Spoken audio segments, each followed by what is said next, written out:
Here we go. I'm Tasha Simpson, and this is the Divergent Disco podcast. This is a podcast for neurodivergent millennials and neurodivergent millennial entrepreneurs. I'm starting this podcast because I feel like there are a lot of conversations I want to have about being neurodivergent as an entrepreneur, as a freelancer, but as a neurodivergent millennial, neurodivergent adult. Give you a little background, a little backstory. I recently started my freelancing business, and I have done it without a website. I have done it without all of the glittery things that you need, that people say that you need to start a business. And I feel it's also the 4th of July, so if you hear fireworks, that's what's happening. And I feel really proud of that because I utilized my network and connections to reach out to people and be like, hey, I am doing social media management. And mind you, I had no portfolio, no analytics, because the last environment that I was in, I was working full time as the manager of a cafe. I was the social media manager. I was the cafe manager. I was the catering manager. I was working for a friend of mine, and things did not end well. So I had no analytics or portfolio of my work. I had nothing saying that, hey, I was doing a really good job as a social media manager.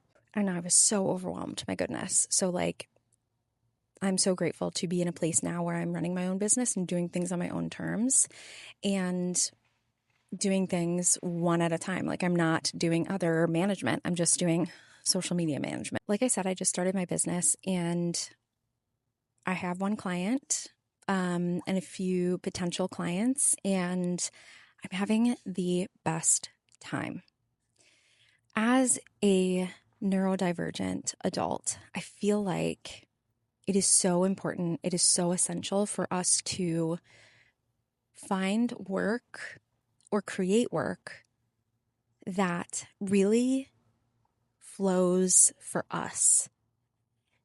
And I just realized after having that fallout with my friend that I don't love working for other people. I don't love working for other people who don't respect themselves, who work too much, who are nice on the outside and have these expectations that they don't talk about. It's all a nightmare for me as an autistic and ADHD human. And so those types of environments, I would feel just so activated all the time. I needed to work harder and harder and put more on my plate. And that's just not the truth. I think there is a huge difference between a fast-paced work environment and an efficient work environment. And I love efficiency. I would rather something take a whole lot longer to get up and running than have something that is not representative of who I am in the work that I do. Now, with that being said, I do think that there is a great skill in letting half-baked ideas out into the world and just seeing how they land, And I think when it comes down to it, it's really kind of exciting to see people in the process of doing things versus being the expert or the pro that has all of these life lessons for you. I do have an incredible amount of life lessons, believe me, as a therapist for 4 years, right? So there's a lot of stuff in my noggin, but I think it's really fun for me to share this part of the journey, the beginnings of starting my own business in this way, because I rarely see people talking about it. I rarely see people putting out content about what it's like to start. I am also a theater artist. I'm a content creator, and my lane is specifically with ADHD, autism and ADHD content and neurodivergent content in general. I've been taking myself seriously, and I mean that in a very unserious way, for about 2 years as a content creator. And one of the things that I've learned is that not everyone's an overnight success. It doesn't work like that for everybody. And everyone who has all these tips and tricks about going viral, listen, it was a stimming video of me stimming with my husband and biting him very oh so gently, that went viral, that got me the most growth over the past 2.5 years that I've been a content creator. So yes, there are things that I've learned. I've learned a lot, a lot, a lot. But I've also had really amazing brand deals. I've also done some really amazing UGC work, and that was all when I was a smaller creator. The biggest thing I can say about that journey is to stick with it. I have rebranded so many times.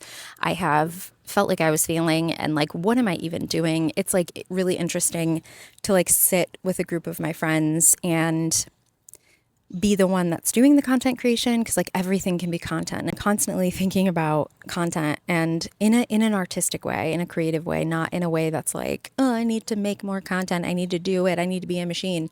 I don't work like that personally. I don't have a personal content strategy for myself. I have pillars that I work from, but I do not plan out my content like I do for my clients as a social media manager.